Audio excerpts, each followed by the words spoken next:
Assalamualaikum warahmatullahi wabarakatuh.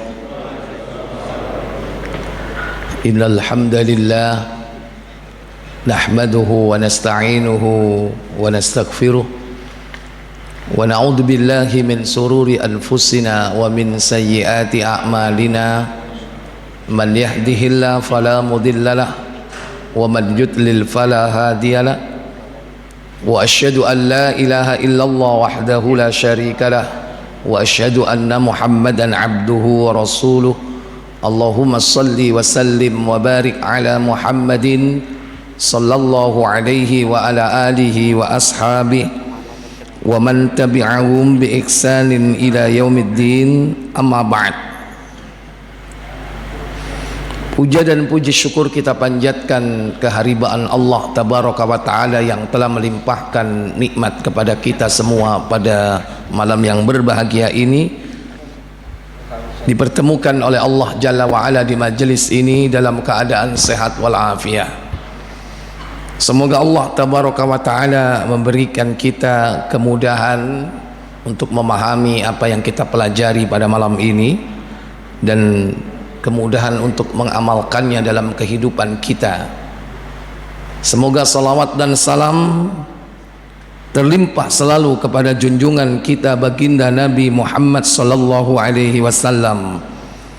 Demikian pula untuk keluarga beliau, keturunannya, para sahabatnya dan seluruh pengikutnya hingga tegaknya hari pembalasan.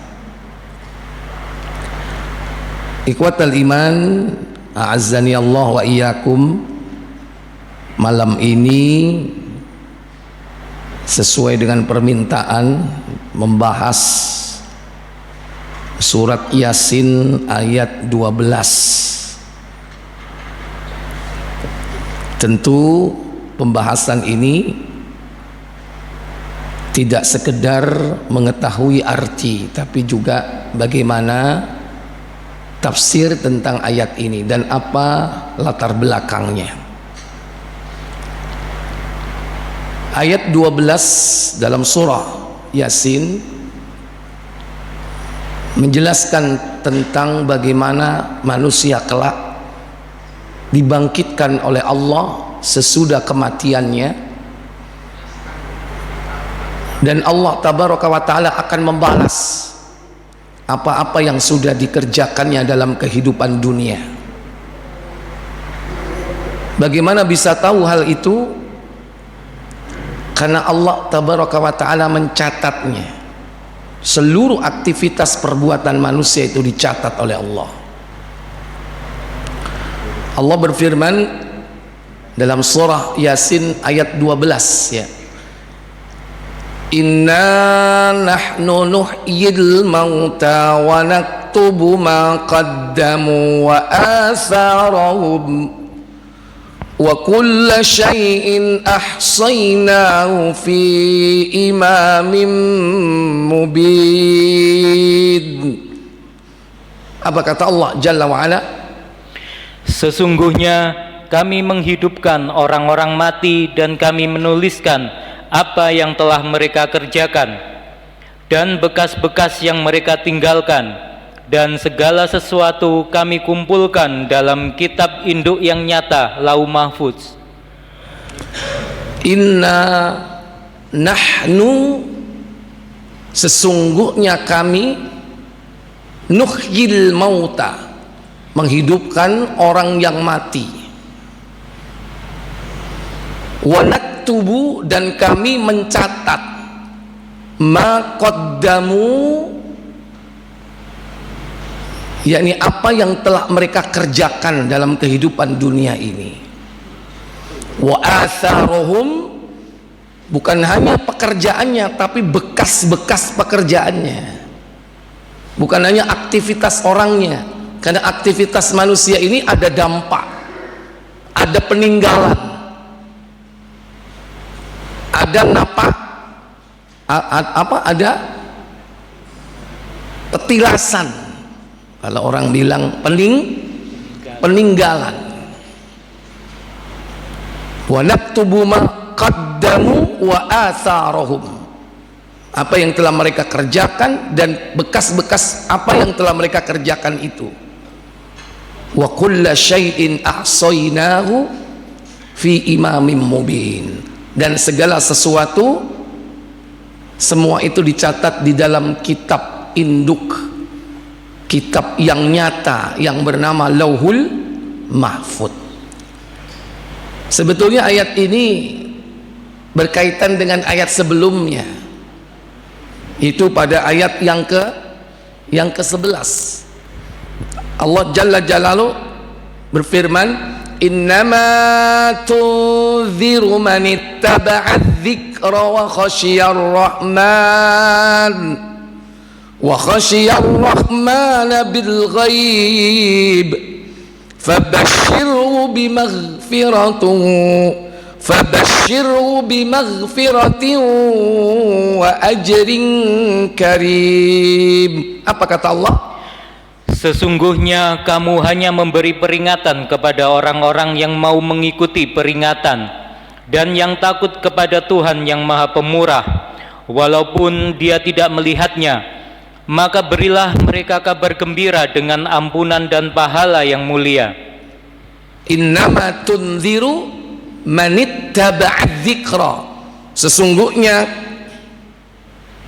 kamu hanya memberi peringatan, yaitu Nabi Muhammad SAW.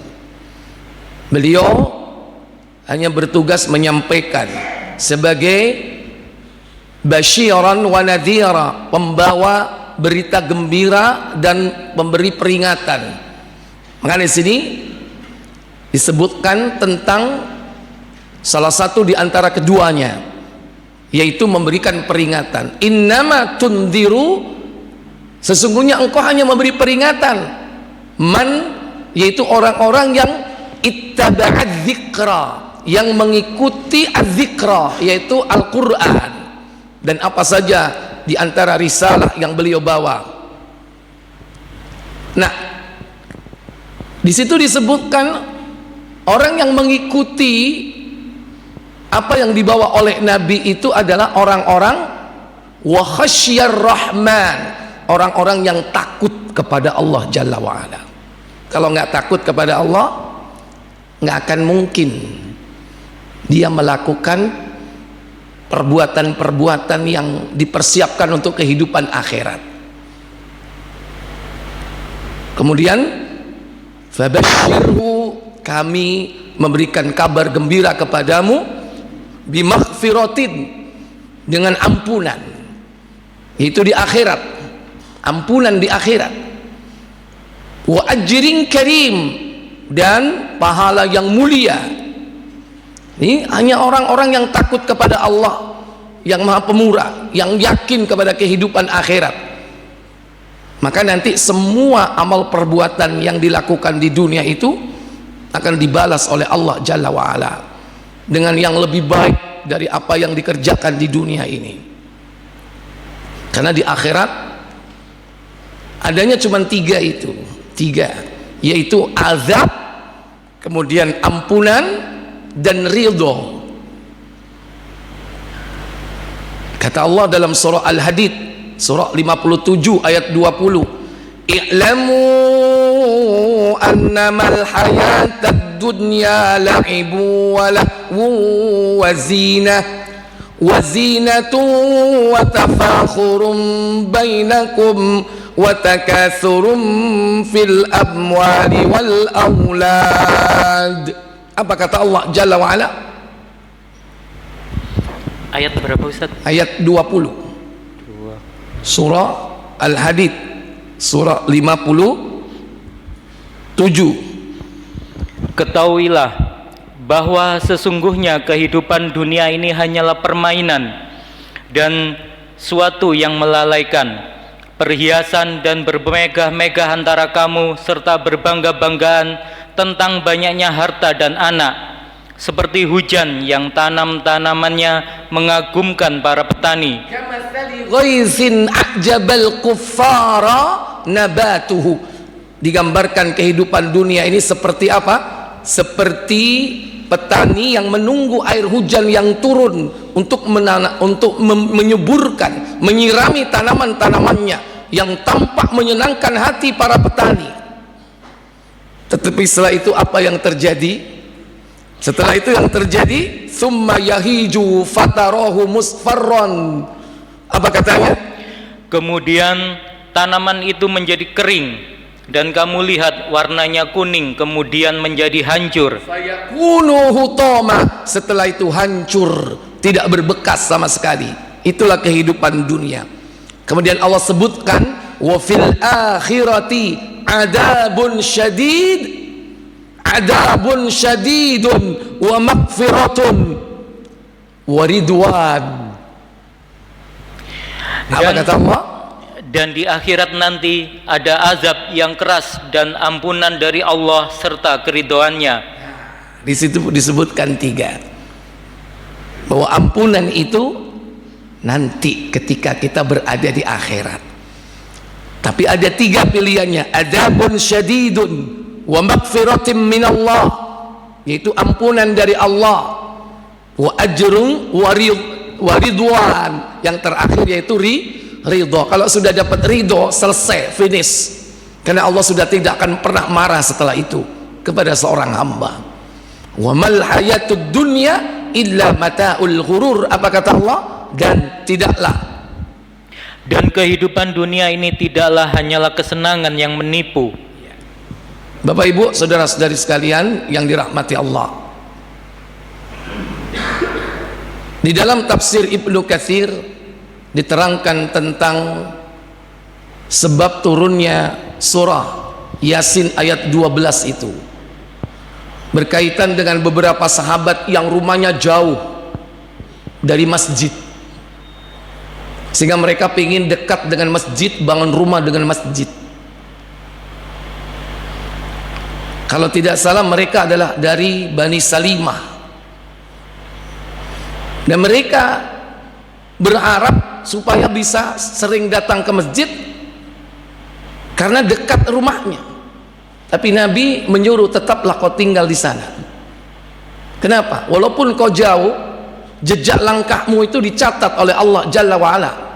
Wa naktubu ma qaddamu wa atharahum. Allah akan tetap menulis, yaitu perbuatan yang kau lakukan di dunia, termasuk ketika kau mendatangi masjid. Tentu bukan hanya itu, semua aktivitas dan juga bekas-bekasnya akan ditulis oleh Allah Jalla wa'ala. Silakan baca tafsirnya. Ayo Pak, nggak ada. Ayo.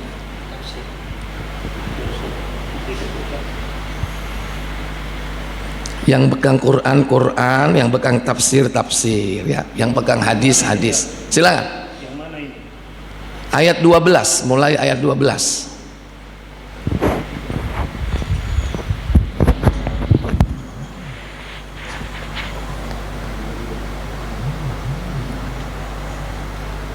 Sesungguhnya kami menghidupkan orang-orang mati, yakni kelak di hari kiamat. Kan waktu di dunia. Tak mungkin ada orang yang sudah mati hidup, kecuali yang memang sudah dinas dalam Al-Quran. Orang yang pernah mati hidup kembali, diterangkan dalam beberapa ayat Quran, surah Al-Baqarah, untuk menunjukkan bukti bahwa manusia akan dibangkitkan. Menghidupkan orang yang sudah mati itu sudah jelas, nasnya sudah ada, tidak mungkin bertambah lagi. Bahkan sampai yang dibunuh Dajjal mati hidup lagi, itu sudah ada nasnya, ada dalam hadis.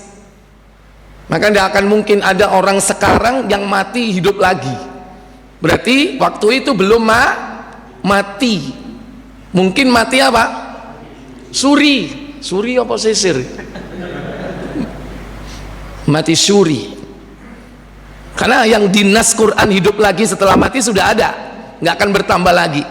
Nah, yang dimaksud nuhyil mauta, kami akan menghidupkan orang yang mati, yaitu mereka orang-orang yang telah hidup di dunia ini walaupun dia hidup hanya sebentar, akan dihidupkan setelah kematiannya. Semua bayi-bayi itu akan dihidupkan semua, termasuk bayi yang baru lahir perocot dikubur akan dihidupkan. Ditanya apa sebab dia dikubur. Lanjut. Di dalam makna ayat terkandung isyarat yang menunjukkan bahwa Allah SWT dapat menghidupkan hati orang yang dikehendakinya dari kalangan orang-orang kafir yang hatinya telah mati karena kesesatan.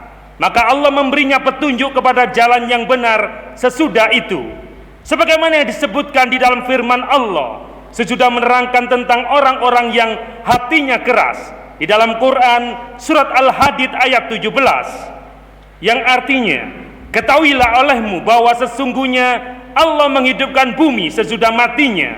Sesungguhnya kami telah menjelaskan kepadamu tanda-tanda kebesaran kami supaya kamu memikirkannya. Firman Allah, dan kami menuliskan apa yang telah mereka kerjakan, yaitu semua amal perbuatan yang telah mereka kerjakan. Semua Amal yang telah mereka kerjakan dicatat oleh Allah Tabaraka wa Ta'ala dengan dihadirkannya Raqibun Atidun, malaikat pencatat. Kapan sejak dimulai pencatatan itu?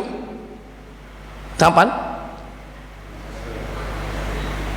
Gara-gara apa dilakukan pencatatan oleh malaikat? Hah?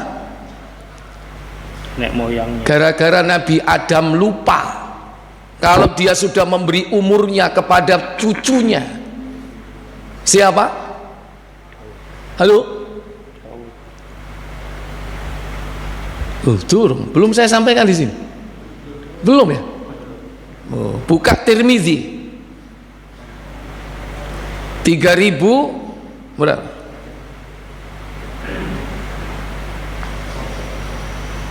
3488 Tirmizi.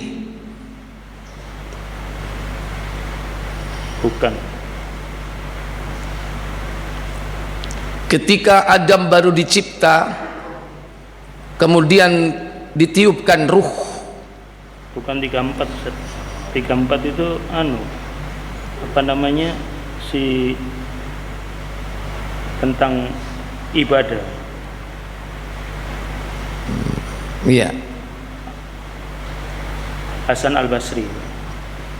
Ya, dicari kata kuncinya sambil saya terangkan sekilas. Tangan kanan, tangan Allah, kedua-duanya kanan. Setelah Adam bangkit, dia wahing. Apa? Wahing itu bersin. Hasyim. Alhamdulillah. Dia ucapkan kalimat itu.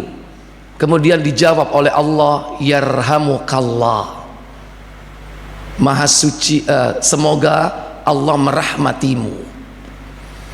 Kemudian Nabi Adam disuruh datang ke malaikat. Datangi malaikat yang sedang duduk-duduk itu, ucapkan salam. Setelah itu Adam pun balik setelah mengucapkan salam. Dan kemudian Adam diperintah untuk memilih dua tangan Allah yang terkepal. Nah, setelah dibuka, ternyata di dalamnya terdapat keturunan beliau semuanya. Ada yang redup, ada yang terang, ada yang bercahaya, ada yang paling cemerlang. Siapa yang paling cemerlang itu? Baik, silakan Pak. Sudah ketemu? Belum. Bentar.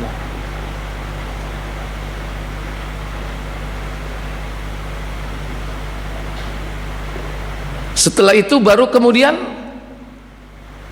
Nabi Adam alaihissalatu wassalam menghadiahkan usianya kepada orang tersebut. Ketika itu datanglah malakul maut menemui Adam. 3077. Berapa? 3077. 3077. Setelah Adam menciptakan, Allah mengusap punggungnya. Iya. Iya, 3077. Ya, coba dibaca. Dari Abu Hurairah radhiyallahu an, ia berkata, Rasulullah sallallahu alaihi wasallam bersabda, setelah menciptakan Adam, Allah SWT mengusap punggungnya. Oh, bukan itu. Bukan. Adam memberikan usianya kepada keturunannya ini sebanyak 60. Sementara usianya orang ini hanya 40. Berarti berapa totalnya? 100. Adam berkurang usianya, tinggal berapa? Tinggal 940. Ketika malakul maut datang kepadanya, ditolak kedatangannya. Belum waktunya, malakul maut.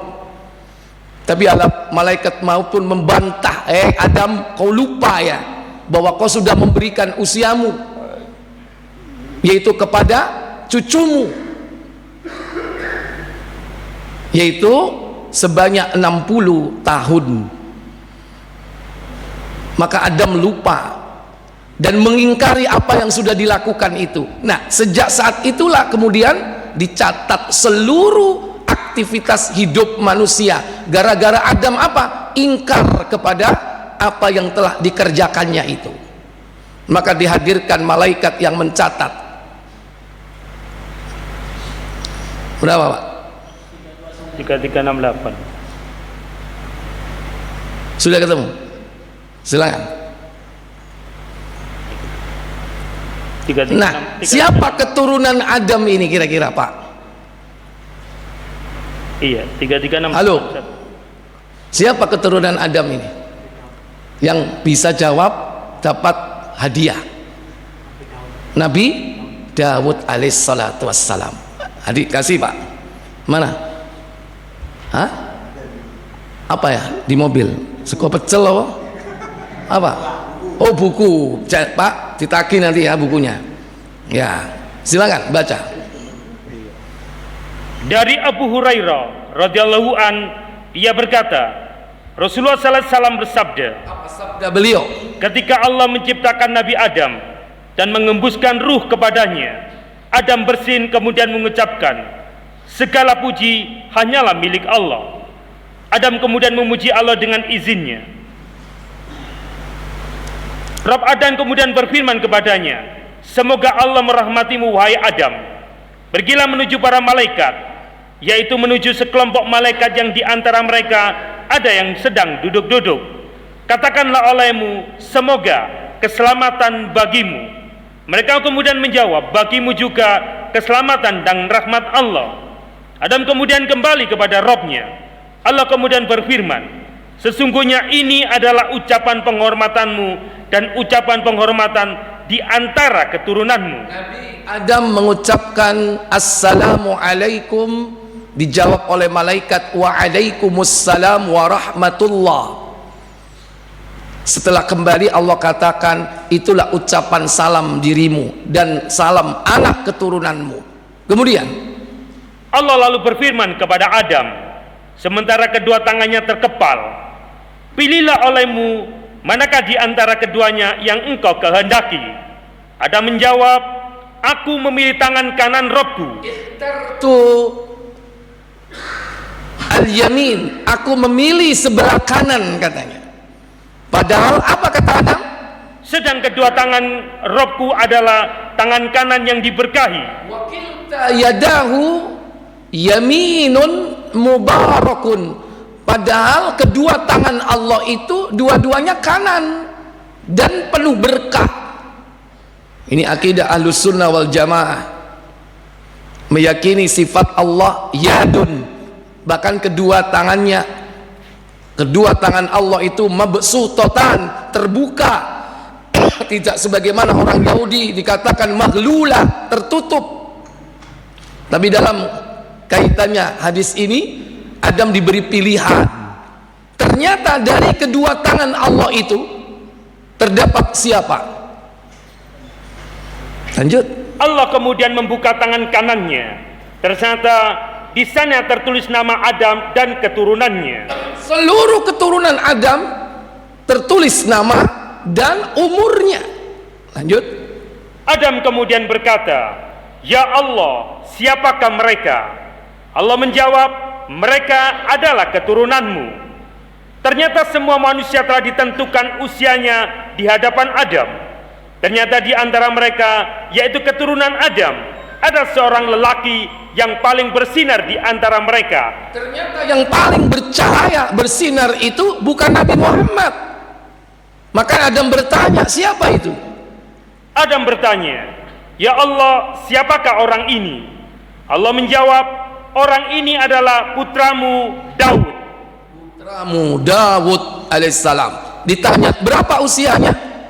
"Sesungguhnya aku telah menentukan umurnya sebanyak 40 tahun." 40 tahun Mbak usia Daud itu asalnya. Sedoan sampean. Kemudian Adam berkata, "Ya Allah, tambahkanlah usianya." Allah menjawab, "Itulah yang telah aku tetapkan untuknya." Adam berkata, "Ya Allah, sesungguhnya aku telah memberikan usiaku kepadanya sebanyak 60 tahun." Allah menjawab, "Terserah kamu." Rasulullah bersabda, Adam kemudian ditempatkan di surga sampai batas yang Allah kehendaki. Ia kemudian diturunkan dari sana, sehingga Adam menjadi orang yang menghitung batas usia diri sendiri. Rasulullah bersabda, malaikat maut kemudian mendatanginya, lalu Adam berkata kepadanya, apa katanya? "Sesungguhnya engkau datang dengan tergesa-gesa." Tergesa-gesa malakul maut datang ke sini. Turun wayai, saya ini masih usia 940. Dia lupa kalau 60-nya sudah dikasihkan kepada Nabi Daud alaihissalatu wassalam. Terus, "Sesungguhnya telah ditetapkan untukku usia 1000 tahun. Malaikat maut menjawab, "Akan tetapi engkau telah memberikannya kepada putramu Daud 60 tahun."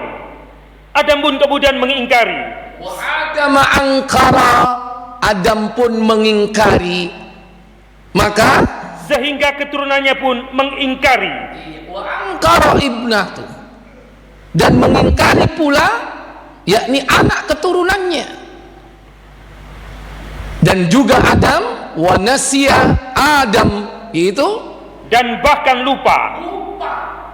Adam lupa, wa nasiyat, dan juga maka lupa seluruh anak keturunannya. Jadi ingkar dan lupa itu sifat turunan. Sampean suka mungkir dan lupa, itu sifat turunan dari siapa? Adam alaihissalatu wassalam. Fal'an yawma idzin, apa kata malaikat, kata Allah saat itu? Rasulullah. Kata Rasulullah SAW, Rasulullah bersabda, "Sejak hari itulah malaikat diperintahkan untuk mencatat semuanya dan menyaksikannya." maka dihadirkanlah yakni malaikat pencatat dan menyaksikan. Fanaktubu wa syahidahu, dicatatnya dan juga disaksikannya. Maka saat itulah yakni diperintahkan umira bikatbin wa syuhudin, diperintahkan oleh Allah ditulis semua apa saja yang dilakukan dan juga disaksikan. Ada dua, makanya nanti di akhirat semua nanti dihadirkan, pencatatannya dihadirkan, saksinya juga dihadirkan. Kata Allah dalam surat Qaf, buka surat 50 ayat 18, ma yalfidhu min qawlin illa ladayhi raqibun atid. Apa kata Allah Jalla wa'ala? Tidak suatu ucapan pun yang diucapkannya melainkan ada di dekatnya malaikat pengawas yang selalu hadir. Ma yalfidhu min qawlin, tidaklah satu lafaz ucapan yang diucapkan manusia itu melainkan ada siapa? Malaikat. Ladaihi raqibun, malaikat yang mencatat, atidun, yang selalu hadir. Sejak saat itulah dicatat anak keturunannya sampai sekarang, sampai akhir zaman dicatat semuanya. Dan itulah nanti yang akan ditunjukkan di hari kiamat pencatatan itu. Tidak sedikit pun yang tidak disampaikan. Catatan itu begitu rincinya. Baik, kembali ke tafsir sekarang. Surah Yasin ayat 12. Belum sampai kisah dari sebab turunnya ayat tersebut, yaitu sahabat-sahabat Nabi yang pengen dekat rumahnya dengan masjid. Silakan. Dan kami menuliskan apa yang telah mereka kerjakan, yaitu semua amal perbuatan yang telah mereka kerjakan, dan sehubungan dengan makna firman Allah dan bekas-bekas yang mereka tinggalkan. Ada dua pendapat yang mengenainya. Pendapat pertama mengatakan bahwa kami mencatat semua amal perbuatan yang telah mereka kerjakan, juga jejak-jejak mereka yang dijadikan suri teladan sesudah mereka tiada. Jadi bukan amal perbuatan orang yang bersangkutan tersebut saja, tapi juga bekas-bekasnya. Mungkin pada waktu dulu di dunia dia orang yang pertama kali ngadakan pengajian. Bukan hanya aktivitas ngajinya saja yang dicatat, tapi apa? Bekas-bekasnya pun dicatat. Setelah orang itu mati, pengajiannya jalan, itu akan dicatat terus. Wa naktubu ma qaddamu, apa yang telah mereka kerjakan, wa atharuhum, dan juga bekas-bekasnya. Bekas-bekasnya itu apa? Yaitu amalan-amalan yang terus berkembang setelah kematiannya. Maka orang yang merintis, mensponsori, mengawali amal perbuatan soleh itu pun akan tetap mendapatkannya. Maka dalam sebuah hadis disebutkan, man sanna sunnatan fil Islam sunnatan hasanatan, siapa yang mengerjakan satu aktivitas sunnah di dalam Islam, amalan-amalan yang baik yang dilakukan di dalam Islam, falahu ajruha, maka baginya akan mendapatkan pahala dari apa yang mereka lakukan itu. Wa ajru man amila biha, dan juga orang-orang yang mengerjakan perbuatan itu setelahnya. Tapi ingat, ini bukan hanya kebaikan, termasuk kejelekan juga. Man sanna sunnatan sayyi'atan, barang siapa yang mengawali pekerjaan amal perbuatan yang buruk, yang asalnya tidak ada, dia pertama kali yang mengadakan, falahu wizruha, baginya adalah dosa apa yang telah dia lakukan, wa wizru man amila biha, dan juga dosa orang-orang yang melakukan sesudahnya. Ojo enak tok, sing apik-apik tok, sing elek ya ditulis terus dampak sesudahnya. Di suatu desa belum pernah ada tanggapan orkes. Sampean pertama kali yang nanggap orkes di desa itu ketika nikahkan anaknya. Setelah itu diikuti oleh warga yang lain. Antum akan mendapatkan dosa bukan hanya ketika antum mengadakan tanggapan orkes itu, yang di situ banyak kemadorotan, kemaksiatan, tapi orang-orang yang mengerjakan perbuatan-perbuatan yang mirip seperti yang dulu kita lakukan, yaitu nanggap apa mau? Orkes, yo ka orkes tok, yo ludruk, yo campur. Pokoknya konser tanggapan seperti itu. Maka dosa-dosa orang-orang yang melakukan sesudahnya itu akan diberikan kepada kita. Artinya semua itu akan dicatat, bukan hanya perbuatan kita, tapi bekas-bekas perbuatan kita, yang baik ataupun yang buruk. Kemudian lanjut, jejak-jejak mereka yang dijadikan suri teladan sesudah mereka tiada, maka kami membalas amal perbuatan itu. Jika amal perbuatannya baik, maka balasannya baik, dan jika amal perbuatannya buruk, maka balasannya buruk pula. seperti yang disebutkan di dalam hadis Nabi sallallahu alaihi wasallam riwayat Muslim, yaitu barang siapa yang mengerjakan suatu sunnah atau perbuatan baik, maka ia memperoleh pahalanya dan juga pahala dari orang-orang yang mengikuti jejaknya sesudah ia tiada, tanpa mengurangi pahala mereka barang sedikit pun. Dan barang siapa yang mengerjakan suatu perbuatan buruk, maka ia akan mendapatkan dosanya dan juga dosa orang-orang yang mengikuti jejaknya sesudah ia tiada, tanpa mengurangi dosa-dosa mereka barang sedikit pun. Anaknya sering melihat bapaknya baca Quran setiap habis maghrib. Setelah bapaknya meninggal, Qurannya masih ada, rekalnya masih ada, sajadahnya masih ada. Itu termasuk bekas-bekas perbuatannya. Kemudian diikuti jejak langkahnya oleh siapa? Anak-anaknya. Ini pahalanya terus mengalir itu. Wa naktubu ma qaddamu, dan kami catat apa yang dikerjakan oleh bapaknya. Wa atharuhum, dan juga bekas-bekas yang dikerjakan oleh bapaknya itu. Makanya kadang-kadang anaknya gak iso nerusno, mulai gak iso maca Quran.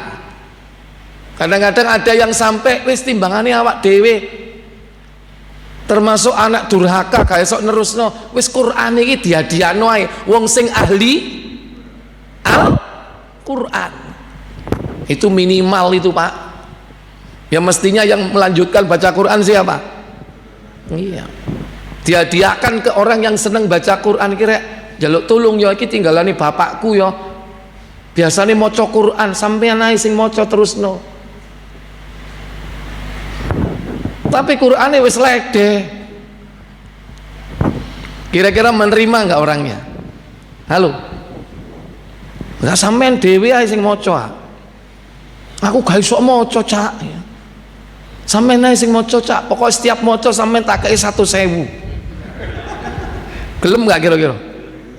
Oh, dasar moto. Ada orang seperti itu. Orang tuanya meninggal, ya kan, pakaiannya disumbangkan ke orang. Ke siapa? Orang yang ahli ibadah. Nah, timbangannya didol, masih ada di duit, akhirnya dipakai oleh siapa? Belum tentu orang baik yang pakai. Ini termasuk bekas-bekasnya. Termasuk bekas rumah juga nggak apa-apa, Pak. Bekas rumahnya disedekahkan, diwakafkan untuk kepentingan Islam. Ini bekas istri ya. Halo, royoan. Itu urusannya orangnya, ya kan? Urusannya mendiangnya, bukan urusan kita. Ikhwatal iman.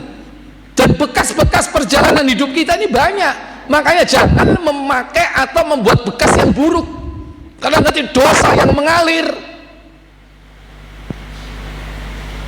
Bisa jadi nyuting pengajian begini, yang nyuting meninggal, aku gak ngedeni loh ya. Tapi dulu hasil syutingnya bisa jadi masih tetap berjalan. Mungkin gak seperti itu? Selama YouTube belum tutup, selama Facebook belum buyar, ya mungkin gak nanti bubar? Halo, bisa jadi bubar sebelum dunia ini bubar. Bisa jadi Allah mematikan sistem satelit, mematikan sistem internet. Bisa nggak Allah matikan semua? Balik zaman dulu, nggak ada lampu, nggak ada internet, nggak ada listrik, balik seperti zaman Nabi Muhammad. Mungkin nggak? Mungkin. Dan itu sudah jelas tanda-tandanya, diisyaratkan oleh Nabi bahwa perang akhir zaman kembali kepada senjata konvensional, panah, pedang, tombak, dan kendaraannya apa? Kuda. Itu nanti perang akhir zaman. Makanya gak salah nih antum belajar mana, gak apa-apa. Yang penting ojo manai atine wong, ya. Baik, lanjut kepada tafsir. Silakan. Hal yang sama dinyatakan di dalam hadis lain yang berada di dalam kitab Sahih Muslim melalui sahabat Abu Hurairah radhiyallahu an, yang mengatakan bahwa Rasulullah SAW pernah bersabda, Apabila anak Adam mati, terputuslah amalnya kecuali 3 perkara, yaitu ilmu yang bermanfaat, atau anak salih yang mendoakannya, atau sedekah jariah yang terus mengalir pahalanya sesudah ia tiada. Sufyan Ats-Tsauri telah meriwayatkan dari Abu Sa'id Al-Khudri radhiyallahu an telah mengatakan bahwa ia pernah mendengar Mujahid mengatakan sehubungan dengan makna firman Allah, sesungguhnya kami menghidupkan orang-orang mati dan kami menuliskan apa yang telah mereka kerjakan dan bekas-bekas yang mereka tinggalkan, maknanya adalah kesesatan yang mereka tinggalkan. Tentu bukan hanya kebaikan, tapi juga kesesatan, sebagaimana pendapat dari Mujahid tadi itu. Kalau kebaikan yang mengalir itu jelas, paling tidak amal jariah itu ada pada 3 perkara.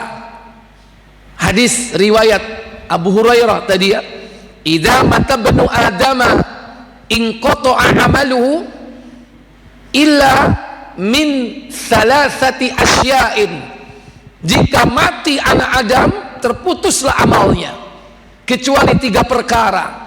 Shadaqatin jariyah, sedekah jariah, sedekah yang diperuntukkan untuk kepentingan kaum muslimin, untuk Islam dan kejayaannya.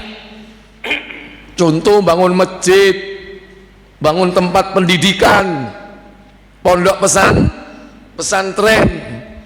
Selama tempat itu dimanfaatkan untuk ibadah, amal soleh, pahalanya mengalir terus. Yang kedua apa? Au ilmin yuntafa'u bih, ilmu yang bermanfaat. Enggak mesti jadi ustadz dan ustadzah, enggak mesti jadi guru, enggak. Ilmu yang bermanfaat itu siapapun bisa berperan di dalamnya, walaupun dia hanya seorang bapak atau ibu, karena dia bisa punya ilmu yang diwariskan kepada anaknya. Makanya curi start sebelum orang lain mengajari, maka bapak ibu yang mengajari lebih dulu. Sebelum dia diajari oleh guru pautnya membaca Al-Fatihah, antum sebagai orang tua harus mencuri start untuk mengajari dia, yaitu bacaan-bacaan yang paling utama: Al-Fatihah, Al-Ikhlas, Al-Falaq, An-Nas, ayat kursi, doa-doa sehari-hari. Jadi ketika anak itu membaca surah Al-Fatihah saat sholat, tiap hari kan sholat kan, maka pahala terus mengalir untuk antum. Jangan nunggu gurunya yang ngajari, kita orang tua yang pertama kali ngajari. Walaupun kita ini bukan seorang ustadz ustadzah, bukan guru, mosok Al-Fatihah ka iso, mosok trikul ka iso, wong langganane bendino trikul nek salat. Ajari anaknya pertama kali itu. Maka ketika anak itu membaca kalimat-kalimat itu, kita dapat royalti pahala. Nah, kita serahkan semuanya ke guru, ke ustadz dan ustadzahnya. Terus kita bagian apa ngajari ilmu, terutama ilmu din agama ini yang mengalir pahalanya? Ustadz dulu saya ajari kalimat bismillah, yo ikut toh tiba-tiba anak diajari bismillah kalau mau makan dan sebagainya. Untung saya esok ngajari bismillah, saking ngopoe itu. Silakan punya ilmu yang bermanfaat. Kalau anaknya sudah wis kadung, ustaz anakku wis gede, aku biyen sik nom biyen jahil karo, sekarang ke cucu rene le kon wis isok kulhu dereng yang nopo niku kulhu rene tak ajari, diajari cucunya. Lopote cucu cicit ana sing wis duwe cicit, duduk cicit sing muni cicit nang omahe duduk anaknya cucu. Siapapun di antara anggota keluarga kita, sebelum orang lain keluarganya dulu. Au ilmin yuntafa'u bih. Yang ketiga, awaladin salih yad'ulah, anak yang soleh yang mendoakan. Sudah adzan dulu silakan.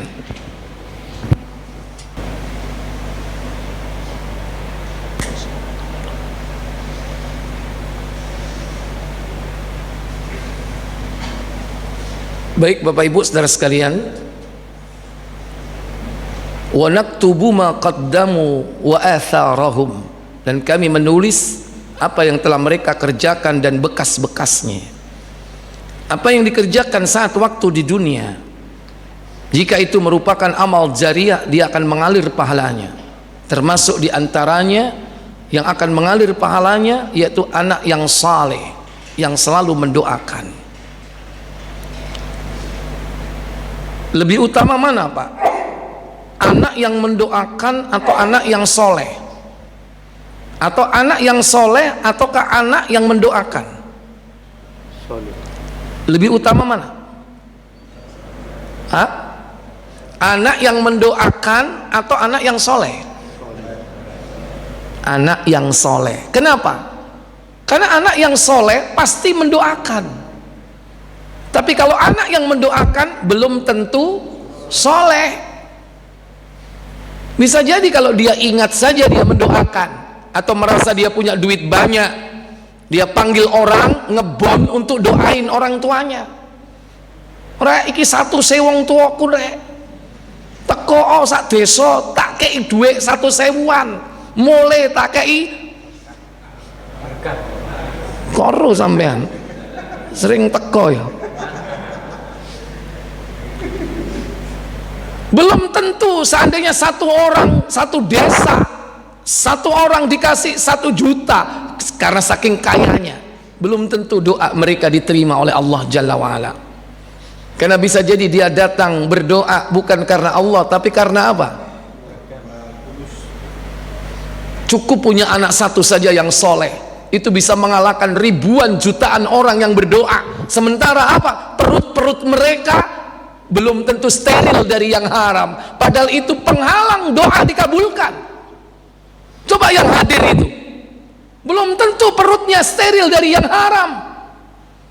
Sing kono hobi mangan swike alias kodok, sing sebelah kono hobi mangan nyambe, sing kono sering menang slot ya, dimakan ngeraktir koncoe teko kabeh nek wayahe ana ngono, belum tentu doanya diterima.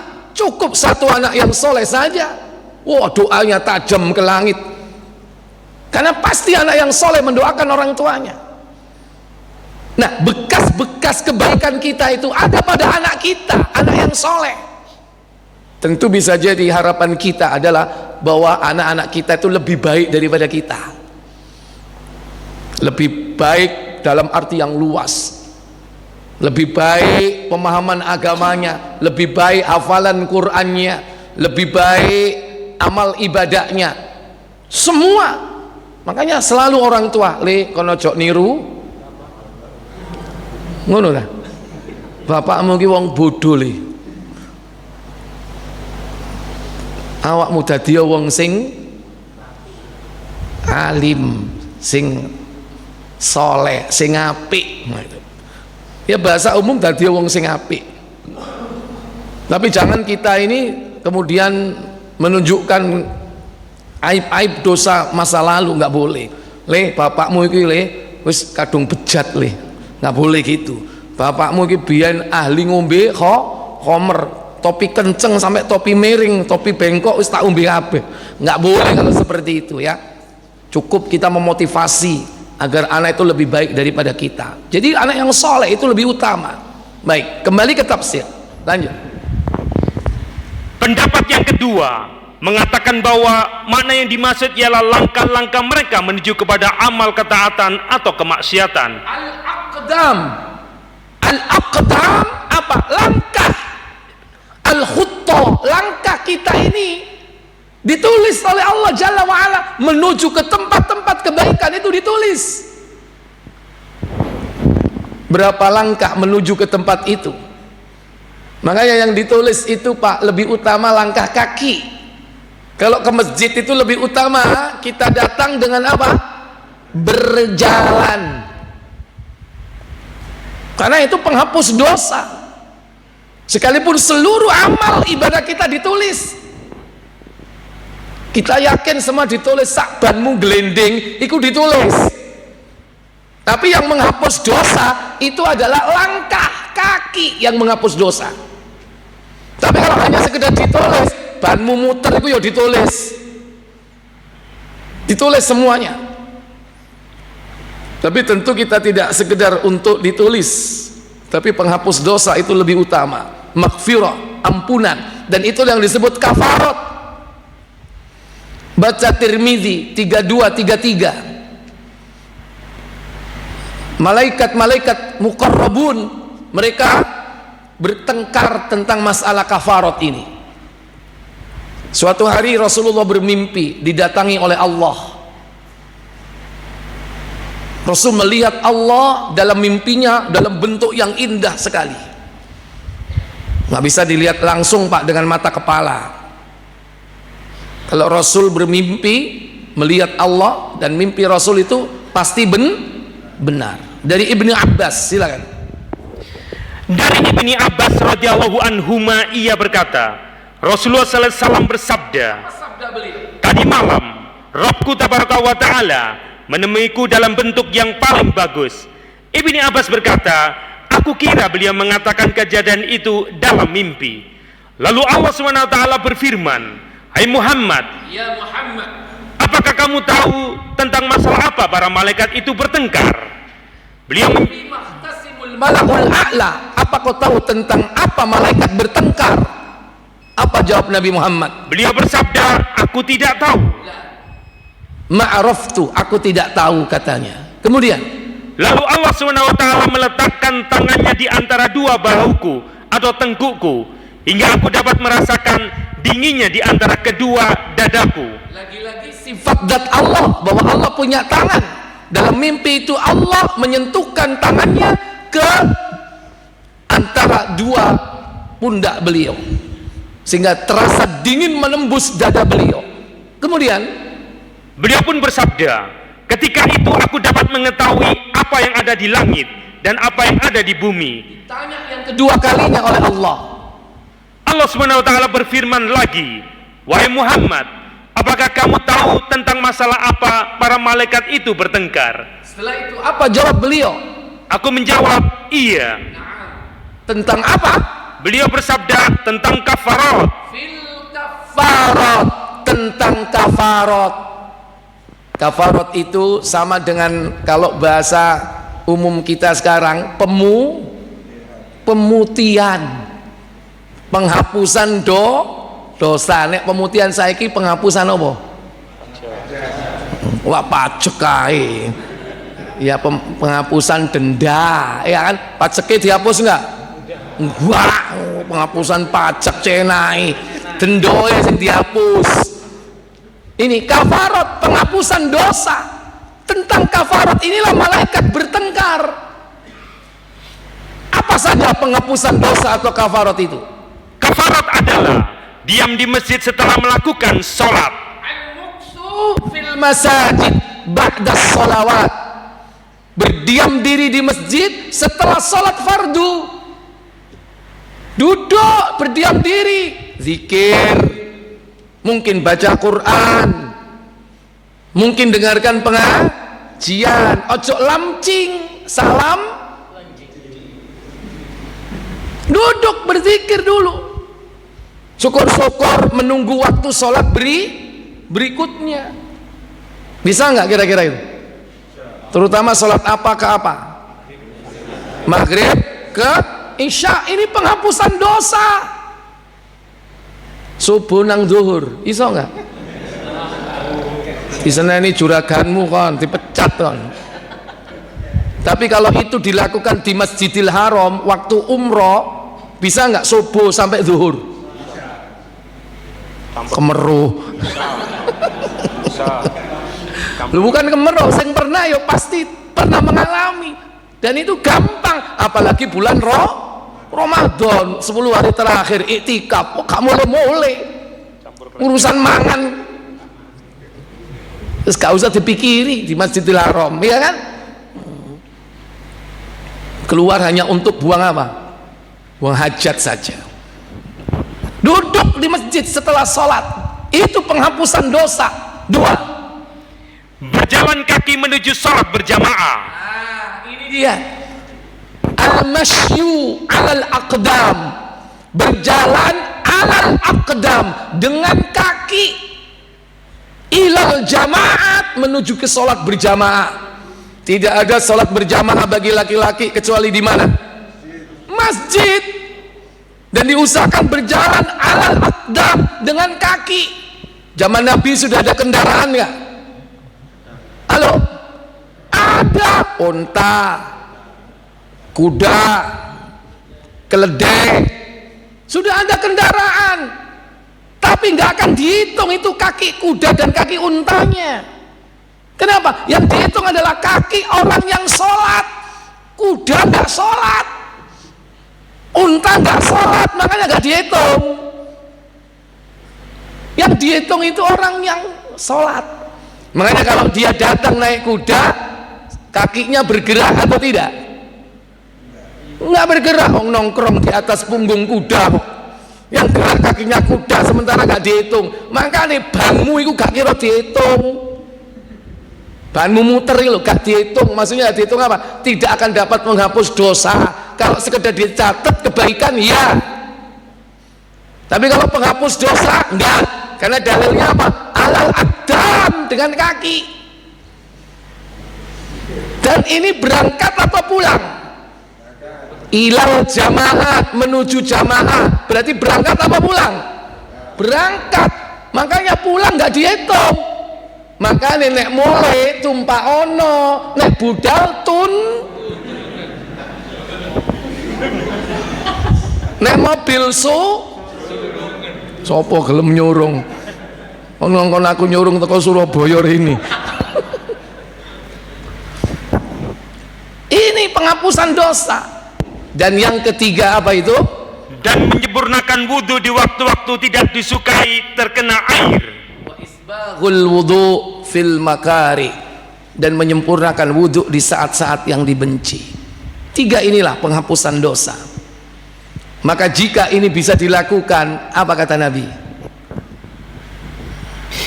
Barang siapa yang melakukan hal itu, maka ia hidup dengan baik, mati dengan baik. Fa'ala dzalik, siapa yang bisa melakukan tiga perkara itu, asya bi khairin, dia hidup baik, famata bi khairin, matinya pun baik. Pengen mati husnul khotimah, salah satu ini caranya yang dilakukan. Berjalan menuju tempat sholat berjamaah, berdiam diri di masjid setelah sholat fardu, menyempurnakan wudhu di saat yang tidak disukai. Ikhwatal iman, azani Allah wa iyyakum. Wa kulla syai'in ahsaynahu fi imamum mubin, dan segala sesuatu itu sudah dicatat oleh Allah di Lauhul Mahfuz. Ada takdirul azali, ada takdir al-umri, ada takdir yaumi. Semua ketetapan takdir itu sudah tercatat jauh sebelum Allah menciptakan kita. Itulah takdir azali. Dan dicatat kembali saat janin berusia 120 hari dalam rahim ibunya. Dan juga yaitu tahunan atau takdirus sanawi ketika turunnya Lailatul Qadar, yaitu dicatat takdir selama 1 tahun dari Lailatul Qadar ke Lailatul Qadar berikutnya.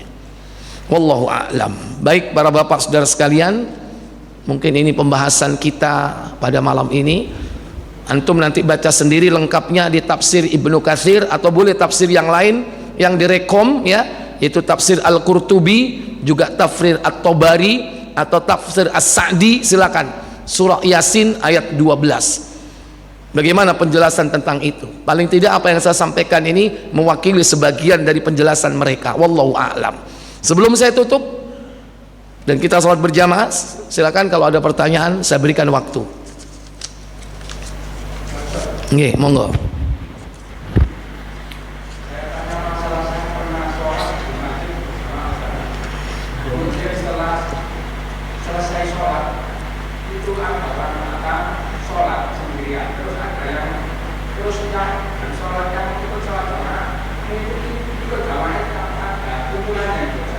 Ya, jadi boleh bersedekah kepada orang lain yang sholat munfarid agar dia sholat berjamaah minimal 2 orang. Boleh, baik diminta atau tidak diminta, diperbolehkan. Berarti sholatnya berapa kali dia? 2 kali kan? 2 kali. Sholat 2 kali seperti itu tidak masalah, karena membantu temannya untuk melaksanakan sholat berjamaah. Sebagaimana Nabi pernah bertanya kepada Abu Dzar, "Hai Abu Dzar, apa yang kau lakukan jika para pembesar semua pada mengundurkan waktu sholat berjamaah pada saat waktu yang tepat?" Kata Abu Dzar, "Apa petunjuk engkau untuk kami, wahai Rasulullah?" Apa jawab Rasulullah? Buka Muslim, Mas, nomor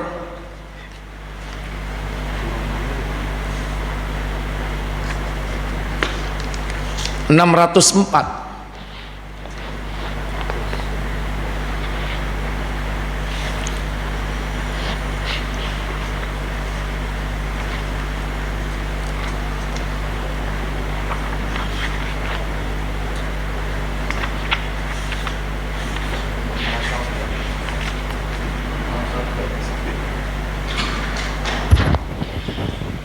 Dari Abu Dzar radhiyallahu an katanya, Apa kata Abu Dzar? Rasulullah sallallahu alaihi wasallam bertanya, Apa katanya? apa yang Anda lakukan jika semua pembesar atau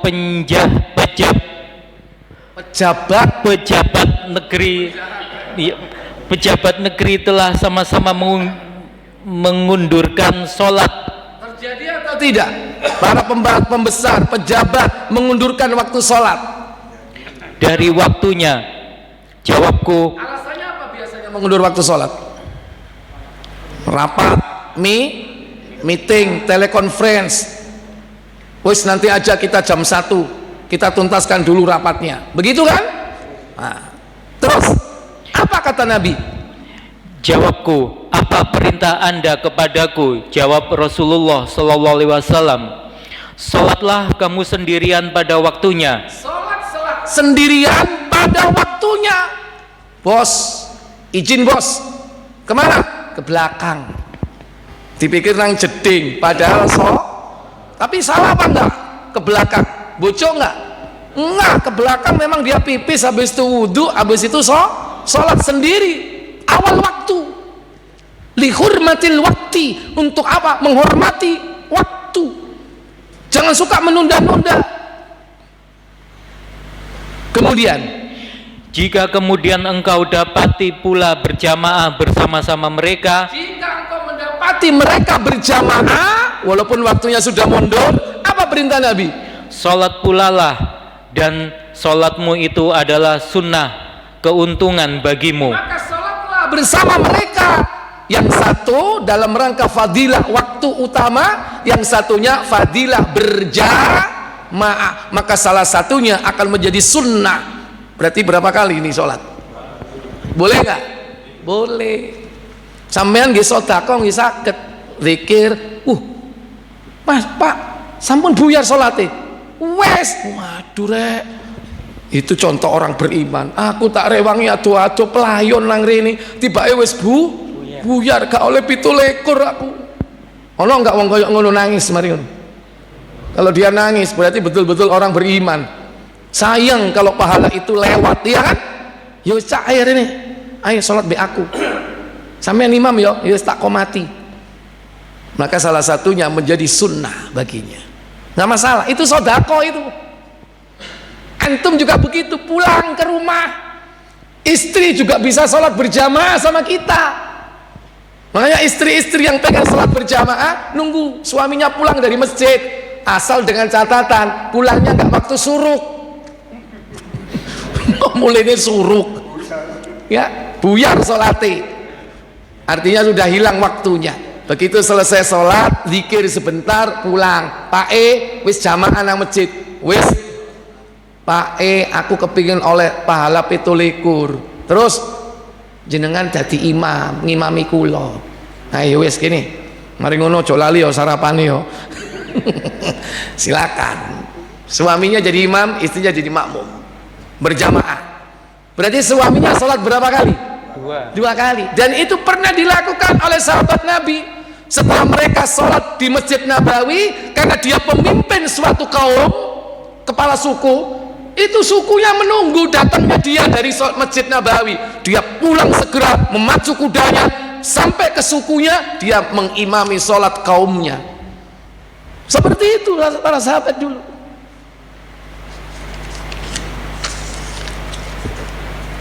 Ini ada pertanyaan.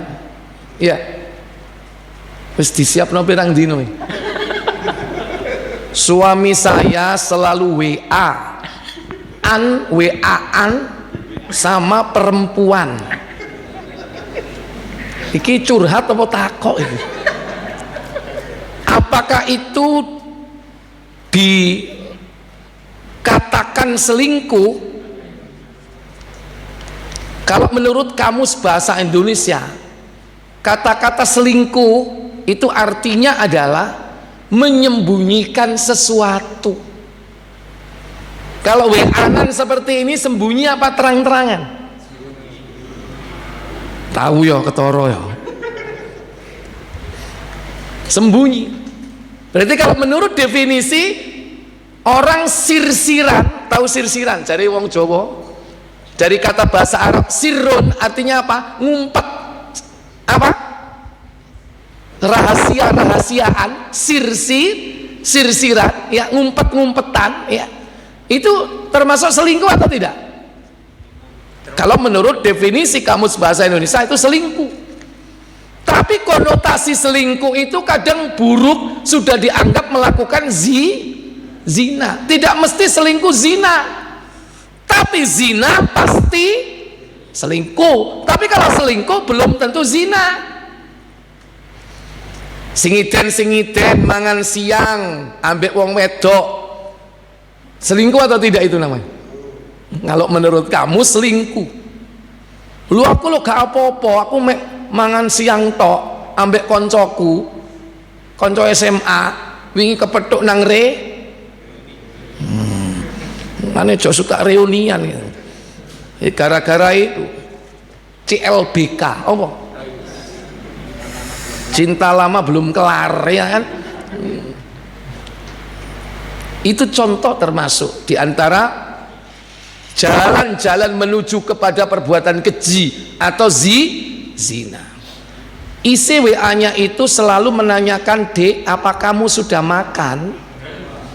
Istirahat, Dek, biar tidak sakit selama bubuk." Sok perhatian, ya.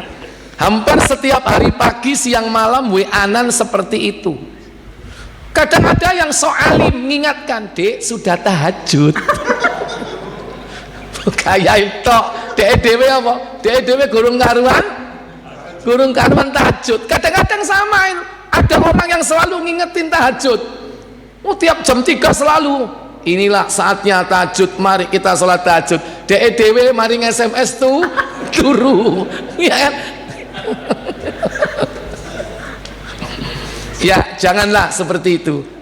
Daripada bapak selingkuh seperti ini, lebih baik gentleman, iya kan? Ma, aku seneng mbek wong wedok, aku arep kawin mbek DI. Gentleman. Gentle, masih mari ngono, kuwabe nang omah diwaliki kabeh mbek bojone. Iya kan? Tapi gentle, gak sembunyi. Gitu loh. Dadi wong lanang ojo wedi mbek menungso, wedi mbek Allah. Kalau seperti ini cermin orang itu takut kepada siapa? Halo? Takut kepada manusia, nggak takut sama Allah. Kalau orang takut sama Allah, begitu kepingin nikah saja. Iku sing nang dukur ngamuk kabeh. Orang kok mulai kan, lon Abu Juni ya, ojo dirungokno, kon ngrungokno tak keruwes kon. Maaf ya. Kalau nikah itu kan sudah jelas, tapi kalau yang seperti ini dosa luar biasa nggak? Apalagi sampai kejadian zina, itu akan menutup seluruh keberkahan hidup kita. Tertutup keberkahan hidup kita kalau sudah sampai seperti ini. Kenapa? Apa? Sudah menyimpang dari peringatan Allah. Wa man a'rada an dzikri, barang siapa yang berpaling dari peringatanku, fa inna lahu ma'isyatan dhanka, kami akan berikan dia penghidupan yang sempit. Hidupnya sempit. Sempit jiwanya, sempit hatinya, sempit sandang pangane, kuwabe disempitno. Makanya aja suka seperti ini. Antum harus gentle. Kalau memang nggak mampu untuk menikah lagi dan juga misalnya kecenderungan untuk seperti ini, maka caranya berpuasa dan minta perlindungan kepada Allah Jalla wa'ala. Gitu. Dan tentu semua itu atas kemudahan dari Allah. Ustadz, saya mau tanya, sejak suami saya, kok suami terus sih? Sejak suami saya hijrah ke sunnah, selalu saja ingin berpoligami. Loh, kok nyambung? Sedang perekonomian keluarga kami masih kekurangan. Ya, kalau menurut konsep yang benar, justru perekonomian kurang itu dengan cara membuka peluang untuk datangnya rizki yang baru. Itu konsep yang benar, ya. Lah kenapa orang tidak memahami itu? Karena memang kurang dekatnya dengan Allah Tabaraka wa Ta'ala. Kenapa? Satu saja yang paling pokok dan mendasar, karena dia nggak yakin gitu. Antum nggak yakin. Kalau antum yakin rizki itu akan datang dengan cara-cara yang Allah berikan, melalui hadirnya anak, melalui hadirnya orang-orang yang menjadi tanggung jawab kita, itu akan dibuka rizki. Tapi antum jangan sembarangan, dan jangan sampai bicara tentang ta'addud kepada istri, nggak boleh. Kalau istri belum siap itu podo mbek ngorok bojoi. Pantangan bagi laki-laki. Ta'addud itu jangan dibicarakan. Ta'addud atau poligami itu dipelajari dan langsung dipraktekkan. Nggak usah dibicarakan. Wong nek sing kakian ngomong biasanya gak budal-budal. Delon, rono rene ngomong, gak kira budal. Makanya ibu-ibu kalau suaminya sering ngomong poligami, justru ibu tenang. Alhamdulillah, tenang, gak kira budal, kakean ngomong. Justru lebih seneng ibu-ibu kalau suaminya kepengen rabi meneh. Wah itu, berarti apa? Dia nggak berani. Nggak berani. Sing bahaya iku sing meneng-meneng itu. Tapi belajar getu, moro-moro, nah iku. Karena memang begitu perintahnya. Jangan banyak ngomong tentang ini kalau istri belum siap. Nggak boleh, pantangan itu. Ya, karena ta'addud itu dipelajari ilmunya dan dipraktekkan, bukan banyak ngomong. Apakah istri harus mengizinkan suami berpoligami? Terserah. Mau mengizinkan boleh, tidak mengizinkan juga boleh. Terserah wanitanya. Yang jelas apa? Laki-laki poligami tidak wajib harus izin istri. Nggak ada mana perintahnya dari Nabi, nggak ada kan? Nggak ada. Kecuali kalau antum nikahnya resmi.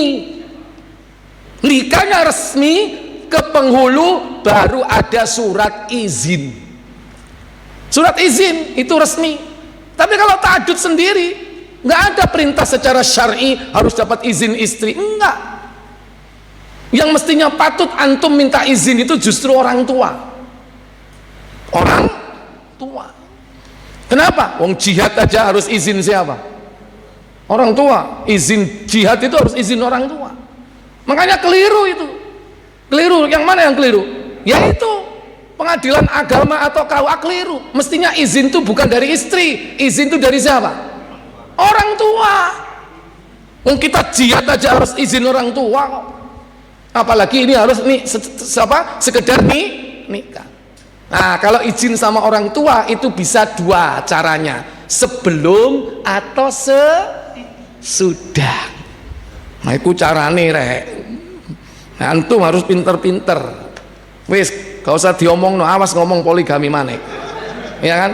Nek kakean ngomong berarti sampean memang niat gak poligami. Ustadz, saya pernah ditalak 2 kali sama suami. Astagfirullah. Iki tiba iki telu iki wong sitok iki. Pertama kali ditalak saya memperbarui nikah. Loh, saya memperbarui nikah. Yang memperbarui itu suami, bukan istri. Kalau ditalak berarti apa? Ada 2 kemungkinan. Rujuk. Kalau itu masih talak raj'i, dan talak raj'i itu 2 kali kesempatannya. Talak raj'i untuk rujuk itu kesempatannya 2 kali. Nah, rujuk itu ada 2. Kalau sudah lewat masa iddah 3 kali suci, maka tidak perlu bangun nikah lagi. Tapi kalau sudah lewat masa iddah 3 kali suci, tidak dirujuk-rujuk, baru ketika mau rujuk harus dengan akad baru dan mahar baru. Kalau dia mau rujuk setelah melewati masa iddah. Kalau nggak dirujuk-rujuk ya terserah. Terus 1 tahun kemudian suami menalak lagi. Berarti talak yang kedua.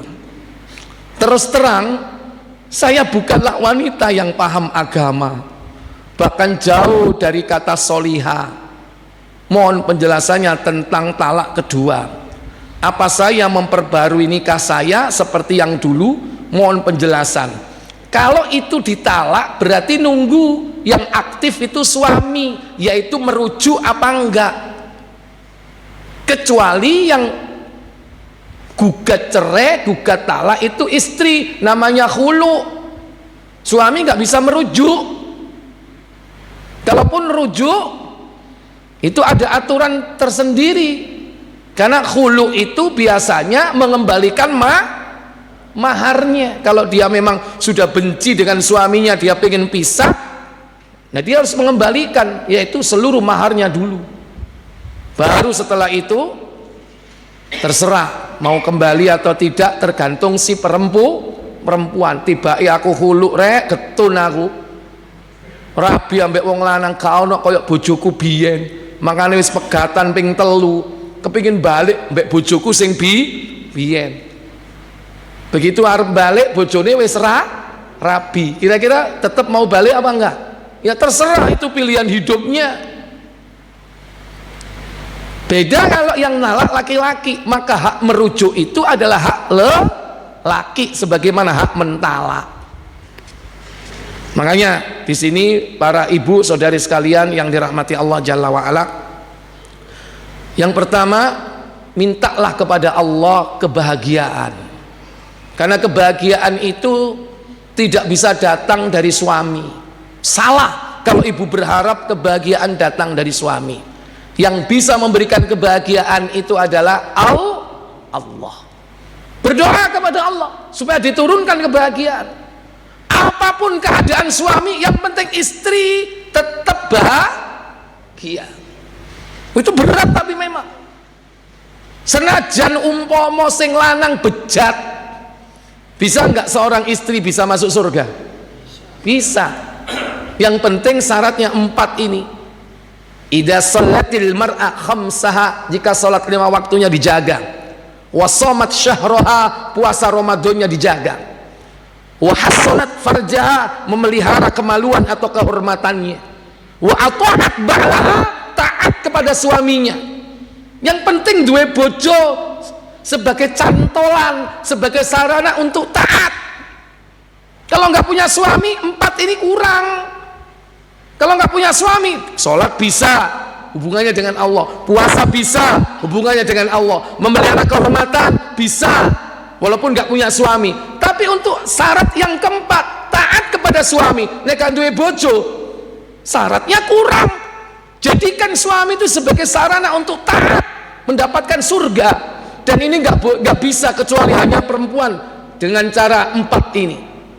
Instan masuk surga dengan cuman 4 syaratnya. Maka Nabi mengatakan, udkhulnal jannah min thamaniyatil abwabin syi'ti, masuklah kau ke dalam surga wahai wanita dari 8 pintu surga yang kau mau, jika 4 ini dipenuhi syaratnya. taat kepada suami selama perintah taatnya itu adalah tidak bermaksiat kepada Allah. Kalau perintahnya sejalan dengan Islam, wajib sami'na wa ta'na. Wis asar apa durung ya. Iku wis setengah 6. Oh iya. Sami'na wa ta'na. Diperintah salat, puasa dan sebagainya. Itu yang wajib. Yang sunnah juga begitu. Bahkan yang mubah kalau itu tidak bertentangan dengan syariat, silakan ditaati. Pengen pecel Mediun dibelikan enggak Bu pecel Mediun? Nang di jatuh nih mosok nang kene gak ono, nang Imam Syafi'i lho pecel Mediun. Ya, selama tidak bertentangan dengan syariat kerjakan. Pegel pijetono, pijeti enggak Bu? Bu, selama tidak bertentangan dengan syariat. Tapi kalau bertentangan dengan syariat, sumpek yo, ayo mendem bareng yuk. Nang di kene dodol cukrik, pengen ngerasakno berdua. Ditaati enggak? Enggak boleh ditaati. Baik, sampai kira cukup, semoga bermanfaat. Kita tutup dengan kafarat majelis. Subhanakallahumma wa bihamdik, asyhadu an la ilaha illa anta, astaghfiruka wa atubu ilaik. Wassalamualaikum warahmatullahi wabarakatuh.